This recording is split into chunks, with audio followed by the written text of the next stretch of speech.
This is the Louie Tee Network.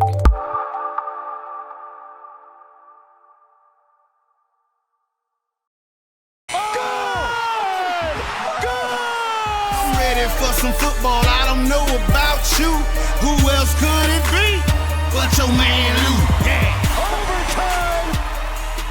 And we head to overtime.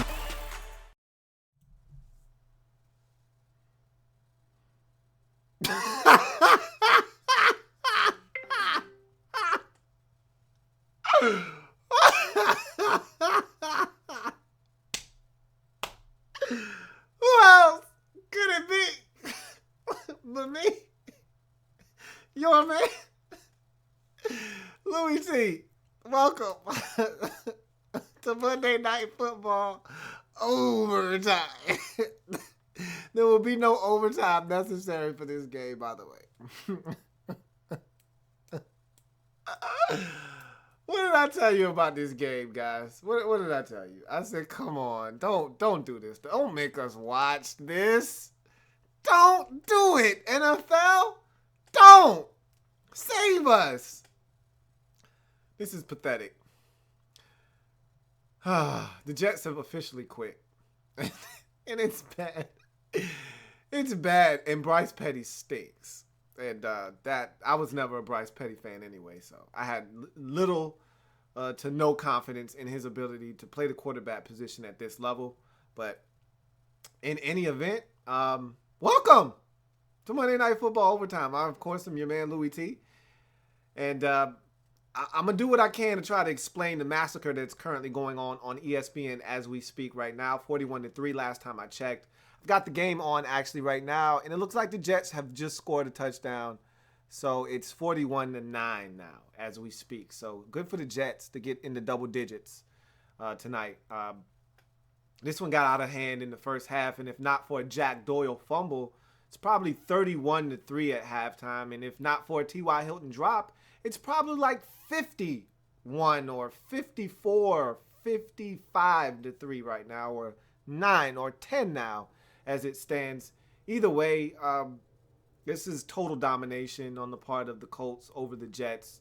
The Jets had no plans of playing this game. They wanted no part of this. Ryan Fitzpatrick stinks. And I kind of went on a mini rant earlier today with some of these teams in the thought process of not playing guys that need to be playing at this point. When you know your season's done, look, save all of the we want to win talk for someone who's listening to that garbage. I'm not trying to hear it at this point. When you're the Jets and you're 3-9, there isn't one person that can explain to me why Ryan Fitzpatrick started the game tonight. Not one. I don't really want to hear any of the, he gives us the best chance to win. I don't want to hear about anything of the sort. Because at 3-9, you're not going anywhere. Or 3-8 coming into this game, 3-9 now after this outcome is done. You're not going anywhere. And Ryan Fitzpatrick isn't the future, and he's not even going to be on your roster next year. So miss me with the he gives us the best chance to win. You're not playing New England this week, okay? You're playing the Indianapolis Colts this week. All right, the rest of your schedule, I don't give a damn who it is. You play the Patriots again in 2 weeks. I don't care. You either play Bryce Petty or you're playing Christian Hackenberg. That's the way this is supposed to unfold for the remainder of the season. Figure out if any of these other guys can play. With Hackenberg, if you want to just redshirt him this year because you really think he's the guy, he's the actual future of this franchise, then by all means, go ahead, sit his ass down. Don't worry about it. Put in Bryce Petty. We need to even figure out, is this guy even a viable candidate to be a bridge quarterback to let us get to Christian Hackenberg? Or do we need to go out and get somebody else to be a bridge quarterback? Like a Billy Ho next year on the free agent market to be a bridge quarterback to get us to Christian Hackenberg. Maybe Hackenberg's not ready to start next year when the year starts, but we're going to want to see him by week 6 or 7 if the season isn't going well. You still need a bridge quarterback for that. And maybe Bryce Petty isn't that guy. Well, let's find out. Damn it, you got 5 games left. Let's find out. What the hell are you starting Ryan Fitzpatrick for? We know how that movie ends. I done seen that movie so many damn times. I'm ready to break the damn tape, man. Give me that DVD. I'm going to break that thing in half. I'm going to burn it. I don't want to watch that again. Stop putting his ass in the game. Let's move on, man. He's not going to be on your roster next year.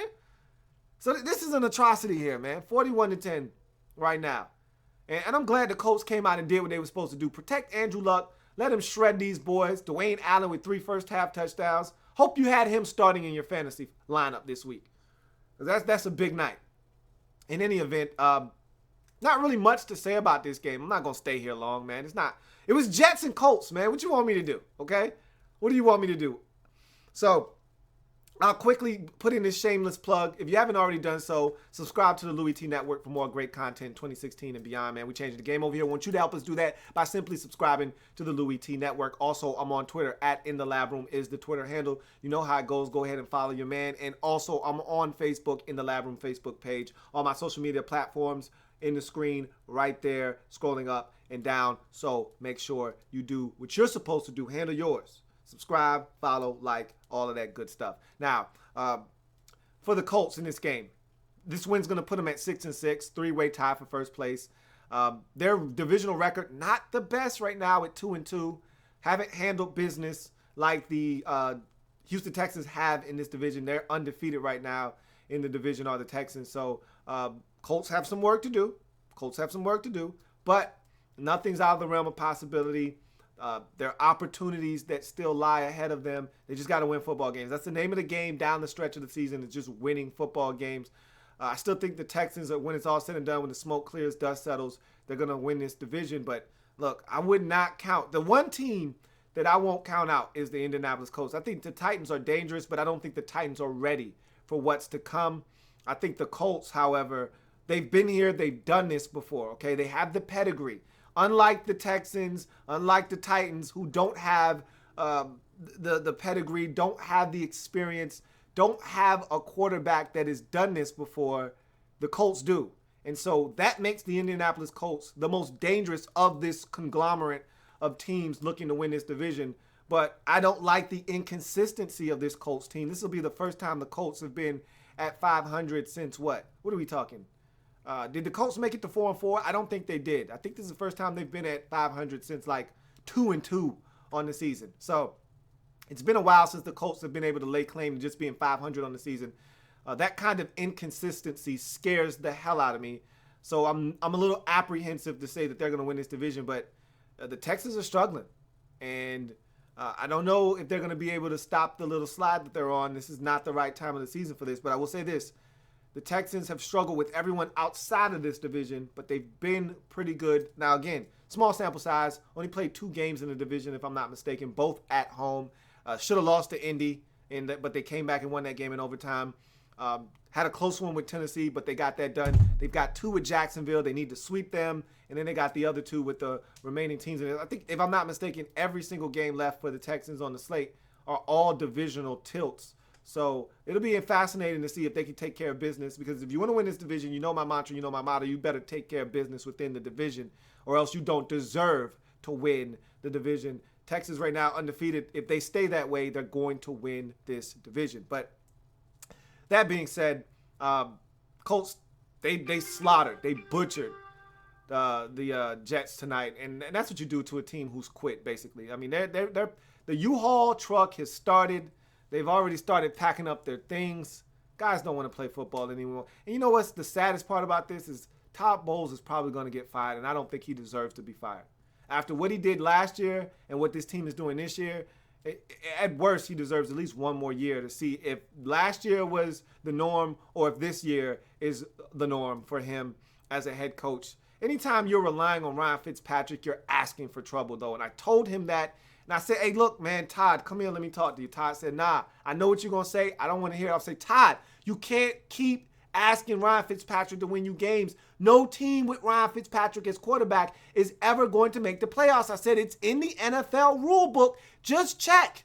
I said, come on, Todd, get you a new quarterback. He said, look, man, I went 10-6 with this man last year. I'm not trying to hear what you're saying. I said, all right, Todd, don't say nothing. When you're looking for a damn job next year, I tried to warn you. You didn't want to listen. Now Todd is over there looking sad on the sidelines, trying to cuss dudes out. But that's not even his demeanor, man. That's not even what he does. So it's a rough night for him. You know, his boys didn't show up. They showed no heart tonight, no effort. And this was pathetic. This is as bad as it gets, but it's what you've come to expect from bad teams at the end of NFL seasons. Or hell, any sport for that matter. You're not going to get the most effort out of your team at the end of a season, especially when it's a veteran squad. It's one thing when it's a young team. They don't know any better. Yeah, the season's over, but they still playing for jobs. Dudes are scared about job security and trying to make money next year. And they're like, hell, I better put some good tape out here in case I don't make this roster next year. When you got a veteran team like the Jets, man, these dudes trying to win a chip. They're like, man, this is some bullshit, man. I'm done. That's why you feel bad for a lot of these dudes, man, because they didn't sign up for this. Matt Forte didn't sign up for this. I've been saying that all year. Matt Forte thought he was coming to a team that went 10-6 last year, that was just on the cusp of making the postseason. He thought he was going to be a guy that could help them get over the top. He didn't sign up for 3-9. But I said, hey, look, man, know who your quarterback is before you sign on the dotted line. Know who your quarterback is. He didn't take my advice. He didn't take heed to what I was saying. So those who don't hear, feel. In the event of the Indianapolis Colts, big win. Big win. Gets you to 6-6. They can compete now. Look, they're still not good on defense. If you watch the game tonight, guys are running open and they just can't hit them. I mean, how many times has Robbie Anderson run past some of these corners tonight and Bryce Petty just missed him? You know, guys were open earlier in the game and there were plays to be made. Matt Forte had a big run early in the game and they weren't able to get a touchdown off of it. They had to settle for a field goal. Look, the Colts are still the Colts. Don't let this go to your head. You know, if you're a Colts fan out there, don't take this win and say, okay, here we come. We're going to run the table. Don't do that. Stop. Just know what you've seen all season long, okay? Know what this team has been. Know who this team is. Know who your opponent was tonight. Let's not take this and blow it out of proportion, okay? So miss me with the 10-6 talk. Miss me with the here we come talk. You may ultimately win 10 games. You may ultimately win this division. That may very well happen. But don't do that tonight. Just save me. Save me. Win 2 games in a row. Then maybe we can talk. Okay? Do that first. You just got smashed without Andrew Luck the other last week on Thanksgiving. Win 2 games in a row. Have you even done that this season yet? Have you done that? Have you won 2 in a row this season at all? At any point? Yeah, don't do that tonight. Okay? You played the Jets, who stink and have quit. Save me, miss me with all of the we're running the table talk. Okay? That being said, great performance. Andrew Luck looks great. And I've said this. I've been saying this. When he's protected, when he's got time, he's fine. You know, a lot of people will talk about all these turnovers, this, that, and the third. Yeah, I get it. I understand. He does turn it over a little bit, too much for my liking. But the man is good. Okay? Get off of his back. He's carrying this team. Don't know what more you want him to do. When he gets time, he's surgical. When he doesn't, that's when turnovers happen. Like tonight when he threw that out route to Dante Moncrief on the sidelines. That's not a smart throw. Under duress, wide side of the field, you're throwing it up for grabs essentially. If that corner's anywhere near where he's supposed to be, that could be a pick six. It ended up being a completion. You know why? Because it's the Jets. But that's not a smart throw. And that's what you get when Andrew Luck is under duress. You get decisions that are very, very questionable. But when you're playing the Jets, you can get away with those things. Had that been the Denver Broncos, that's 6 points the other way as Chris Harris Jr. or Aqib Talib walks it into the end zone. Can't do that. But, like I said, when Andrew Luck's protected, he's one of the best in the game. And it's really simple. Frank Gore still looks like a young man out there. That's the Dwayne Allen that everybody signed up for out of Clemson. Right there. 3 touchdowns. That's why they let Kobe Fleener walk in free agency, because they had Dwayne Allen. They drafted those 2 in the same year, and they said, he's the better of the 2. He's the one that can run block, and he's a much better pass catcher than anyone knows thus far in his career. If we could just get him to stay healthy, he'll prove it. Well, he proved it tonight. Want to see more of that. We know what T.Y. Hilton is. Goes over 1,000 yards for the 4th consecutive year. You want to talk about one of the most underrated wide receivers in the league? You're talking about Eugene T.Y. Hilton, okay? Learn the name because he's one of the best receivers in the league. Learn the name, okay?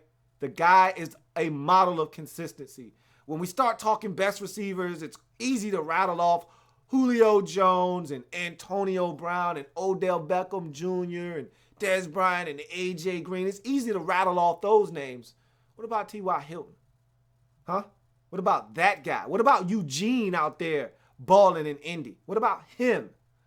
Don't forget about him. When the next time someone asks you about the best receivers in the league, don't forget to slide his name in that conversation when you're having it. Do me a favor. Throw his name in there because he's damn good. That being said, dominant performance. The defense got after Ryan Fitzpatrick. Like I said, on a night where really none of these Jets players wanted any part of the Colts, wanted any part of playing in a game, it wasn't hard to go out and dominate, and they did. And kudos to them for running the score up, doing what you're supposed to do. Get this thing over with. Don't allow them to hang around. If they don't want to play, then don't play. Put them down, put them out of their misery, move on to the next game next week. So big win for the Indianapolis Colts, getting 6-6 on the season. For the Jets, I just want to see one of these other quarterbacks the remainder of the way. You benched Fitzpatrick tonight at halftime. Good for you. He shouldn't have started this game, period. But okay, he didn't play poorly against the Patriots, so I guess he deserved to start again. But at some point, you just got to say, all right, we got to move on. Okay, we're 3-9. Our season's done. Let's see what the young fellas have to offer. I think Bryce Petty stinks. Let's find out if he stinks or not. Put him in. Let him finish up these last 4 games of the season and see what he's got. And if he stinks, cool, and you can move on. Simple as that. Let's not waste any more time.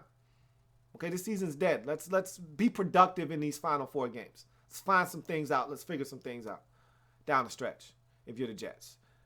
Let's get to some of these comments, man, and let's get the hell out of here, man. It's Jets and Colts, man. We really don't need to spend a lot of time on this. Seriously. Brian Emerson says, Jets suck. Yes, they do. Enrique Valencia says, Luck could have had 7 touchdowns this night if not for the Jack Doyle fumble, T.Y. Hilton drop, and the red zone TD run. Exactly. This thing could have been 50-something to 10 right now if the Colts wanted it to be. Mondraw says, man, I know I shouldn't be wasting football time, and I'll regret this in February, but I really can't watch this game, LOL. Hey, look, I feel you on that, man. Look, sometimes you just got to know when to say when, and friends know when to say when. I am giving you permission to turn your television set off right now. You can turn this off right now if you so please. You don't have to watch this. I am not mad at you. Say, hey, Lou, you know what I'm going to do? I'm going to check out on you early tonight, man. I'm going to go ahead and get me some Z's. And I'm going to catch up with you next time on the flip side. I'm cool with that. Friends know when to say when, man. I'm telling you, it's okay to put this game away, to put me away. I'm telling you it's okay to do that tonight. I'm giving you permission. Go right ahead. Captain Spartan 04 says, I was putting up my Christmas tree. What did I miss? Not a damn thing. Man, finish putting your damn Christmas tree up. That's way more important than what we're talking about right now. Mondraw says, should the Jets use every pick on quarterbacks? LOL. Nah, they good. They got stuff on the roster. They need to figure out if it's any good. That's the question. Enrique Valencia says, I really do believe in the Jets should draft another QB, maybe in the first round, just for insurance policy for Hackenberg. You can't do that. You just spent a second-round pick on Hackenberg. You can't follow that up by spending another first-round pick, because then what if Hackenberg is actually good? Now you got a first-round pick sitting on the bench. There's no reason to do that. If you want to draft another quarterback, that's fine. You spend a third or a fourth-round pick on a guy, because I'm telling you, I don't think Bryce Petty is even a viable backup option. So you might need another quarterback anyhow. Geno Smith's a free agent. You don't want him back, do you? No. So you may need another quarterback anyway, because all the guys on the roster you just figured out stink. Geno's gone. Fitzpatrick will be gone. And you're probably going to find out in these final 4 games that Bryce Petty stinks. So we'll see. Captain Spartan 04 says, I don't think Hackenberg is the answer. Hack leaves Penn State. Penn State instantly got better, and Penn State now has a stable quarterback. Some of that is coincidence. Again, a lot of people want to blame Hackenberg for the lack of success, and they look at the situation in Penn State now and what they're doing. Look, you got to remember, they were coming off of that sanction, the Jerry Sandusky sanction, where they had no scholarships, just a downtrodden franchise or university for a while there, with no scholarships, no real athletes there. Come on now. Now they're starting to wash that away. Now you're getting all the scholarship athletes that you've been missing over the years. It makes sense that now they're starting to get back on their feet at Penn State. And he didn't mesh well with the head coach there. They weren't on the same page. They didn't run the same type of offense. Hackenberg was more of a pro-style guy. He wants to run a little bit of that read option. It wasn't a good mesh. It wasn't a good fit. So I think Hackenberg could actually be a good NFL quarterback if he fixes the mechanical issues he had at Penn State. When he first got to Penn State, he was awesome under Bill O'Brien, and then I thought his mechanics got sloppy as the sanctions came down and they started losing some of their athletes, and the offensive line was a mess. He was the one that suffered the most. And so he's one of those project guys. If you can put Humpty Dumpty back together again, you might have yourself a starting NFL caliber quarterback in Christian Hackenberg. Brian Emerson says, 12-3 this week for me with my predictions.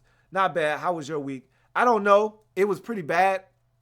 I'm just hoping I didn't sink below the Mendoza line. You'll find out on Wednesday. I honestly don't know. I haven't kept up with my record this week.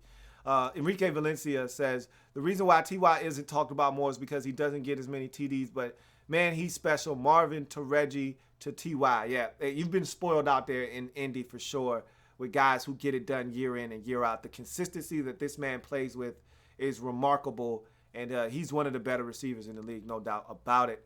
Captain Spartan 04 says, more underrated, T.Y. or Jarvis Landry? By far, T.Y., because Jarvis isn't putting up the type of numbers. He's got a ton of catches, but he don't run nowhere. He don't go nowhere. You know, he'll catch 10 balls in a game for 72 yards. While T.Y. will have 4 catches for 142 yards. I mean, that's what T.Y. is doing, man. He's got that kind of capability. But T.Y. can also get you for 11 catches for 117 yards. You know what I mean? Like, T.Y. Hilton is a do-it-all type of receiver. Can run the routes over the middle of the field. He ain't trying to get hit. Obviously, not a big guy, but he's not afraid either to go over the middle and go make plays. Captain Bernard 543 says, Ryan Fitzpatrick is a bum. Yeah, we already knew that, though. You know, that's not a revelation. We already knew that Ryan Fitzpatrick was, as my man, as my man would say, grade A booty. Shout out to my man Nick. We already knew Ryan Fitzpatrick was booty. Why is booty such a funny word? I don't know.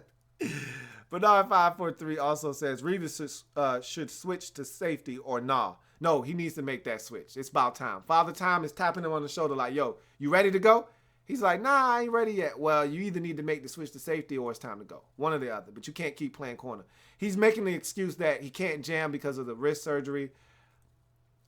Look, man, I've said this before. I'll say it again. The cornerback position is no country for old men, man. That's a young man's game out there, out wide, man. Don't get caught up in it, man. Every hallway got some crack in it. Don't get trapped in it. Don't go out there with them young boys who hustling, man. If you an old player, go on to safety, man, where it's a lot safer and it's not as much speed required for the position, man. Don't apply for this job because speed is a requirement. And Darrell is lacking in that department now. I mean, he's getting up there in age, man. It's time to go ahead and make that switch, man. Stop playing. BE says, talking about the best receivers out there, you have to throw Larry Fitzgerald in that mix. He's still number one of the best. Yeah, in the game, no doubt. He's another guy that when you start talking about the best in the league, you can easily forget about him. But when it's all said and done, he's another one of those dudes still doing it at a very high level. I almost laugh when I hear people talk about this guy's retirement. I'm like, retirement? Did Larry say he wanted to retire? Because if he didn't say that, where the hell is he going? This man's got at least 2 or 3 good years of football left in him, man. So I'd love to see him keep playing because the dude is a straight beast. Still, Bernard 543 said, do you think the Jets are so desperate at quarterback they would be willing to go after Kaepernick? Nah, I don't think that's an investment they want to make. I think they're looking to go younger, cheaper. You know, if Cap's optioning out of his deal, which I don't think is smart, by the way, because where are you going to get that kind of money on the market? No one's desperate enough to give Colin Kaepernick because you have to run a specific type of offense for Colin Kaepernick. If you're not, he's in the perfect place right now. Like, if he options out of his deal, he's asking for trouble. He's asking for someone to give him a really minimal deal that's incentive-based, or he's asking to not get a contract at all because I don't know of many teams that look at Colin Kaepernick and say, we need to go sign Colin Kaepernick. Because you have to run a specific type of offense for him to be successful. And it's the offense he's in right now, which is why I'm like, dude, what are you talking about? You want to opt out. That doesn't make any sense. Anyway, Captain Spartan 04 says, what about Terrence Newman? Again, the cornerback position is no country for old men. It's rare, But every now and again, you'll get one dude that's still an old Wild Wild West gunslinger that can pull the gun out of the 6-shooter, bow, bow, bow, let off a couple shots real quick, school the youngins, man. It's rare. But every now and again, you got a Dirty Harry that can still pull out the 6-shooter and light a cat up or two. Terrence Newman is that exception to the rule, but trust me, that man came out the womb running a 4.3. He's still running a 4.3 as Terrence Newman. Darrelle Revis never had a step to give. That man came into the league running a 4.5. He's probably running about a smooth 4.6 now. It's not the same. Darrell Green played for 20 years. You know why? That man came out his mom's vagina running a 4.2, okay? By the time he was 40, he was still running a 4.3.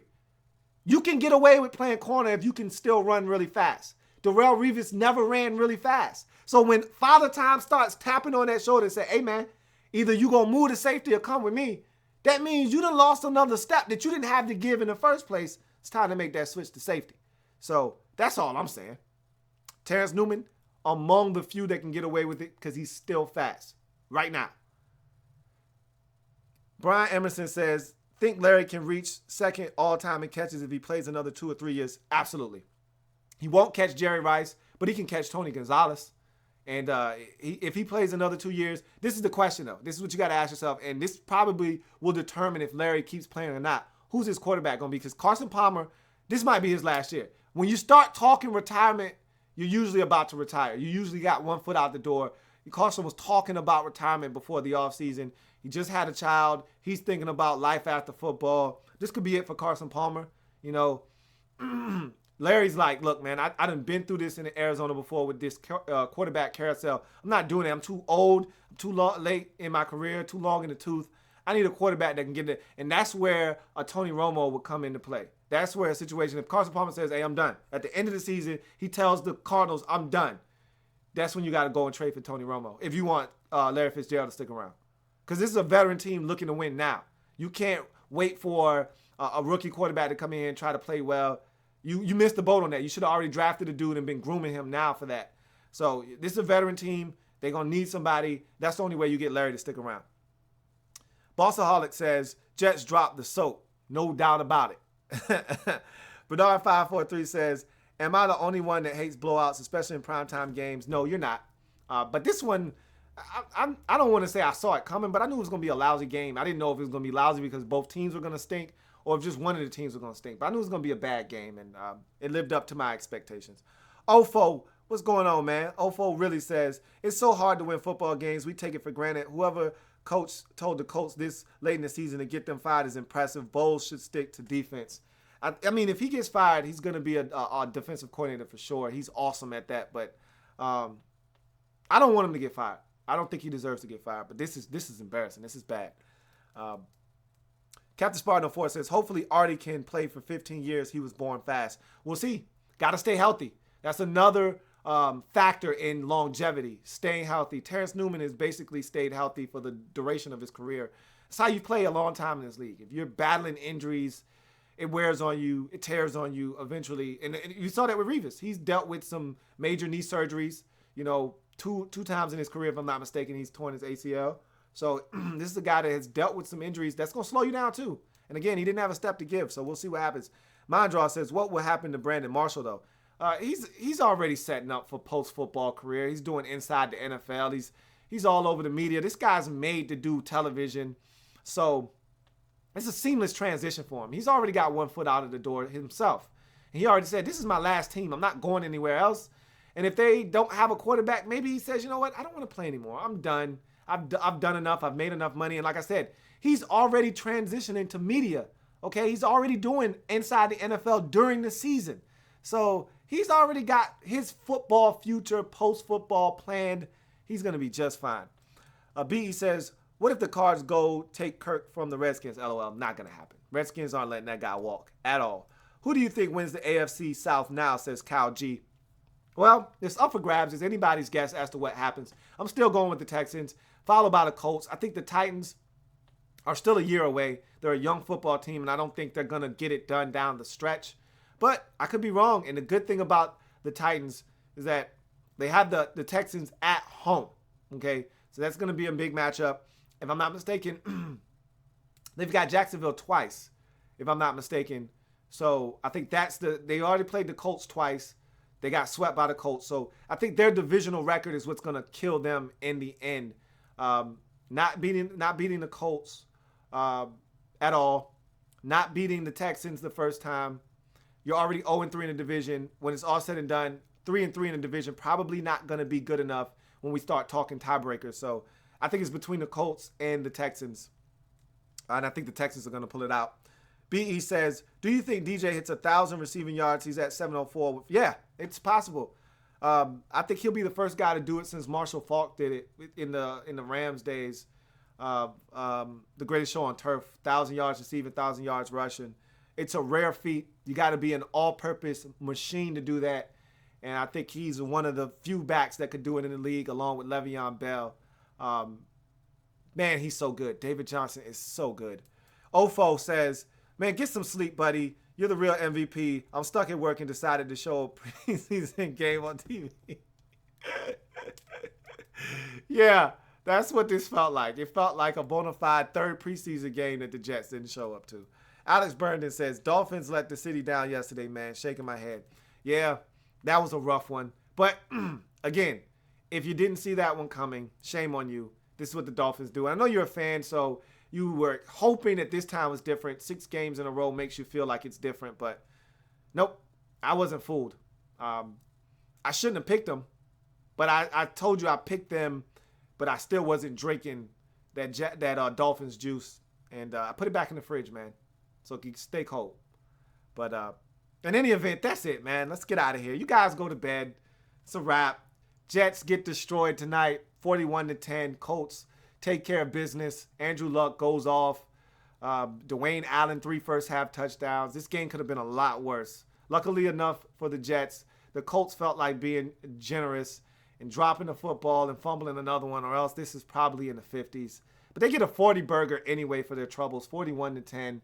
And the Colts get to 6-6 on the season, 3-way tie in the AFC South.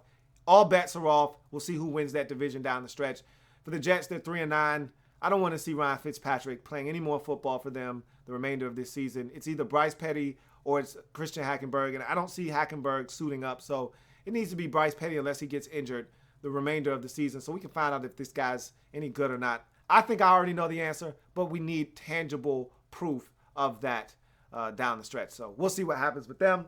In any event, that's going to do it for me here on Monday Night Football Overtime. Colts stomp a mud hole in the Jets, 41-10, get to 6-6 on the season, forcing a 3-way tie in the AFC South division with the Texans and the Titans.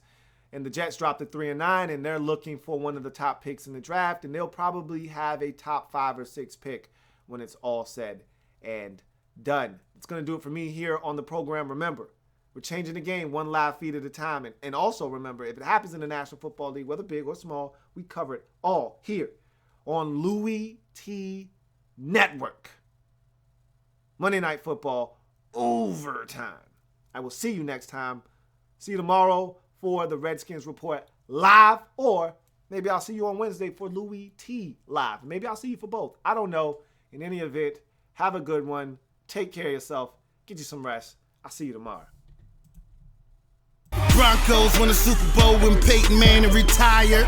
49ers won 5 games and Tom Sula got fired. RG's in Cleveland and my Rams hit the West Coast. Be sleepless in Seattle cause that 12-man ain't beast mode. Oh yeah, I knew it was something I forgot to mention. Yeah, old Tom Brady about to get that suspension. Yeah, I know the Pats fans probably think that's whack. Yeah, but at the end of the day, your balls was flat. It's that time again. It's that time again to go hard in the offseason, cause we trying to win. We gon' go so hard, we don't take no days off. Hopefully one day it's all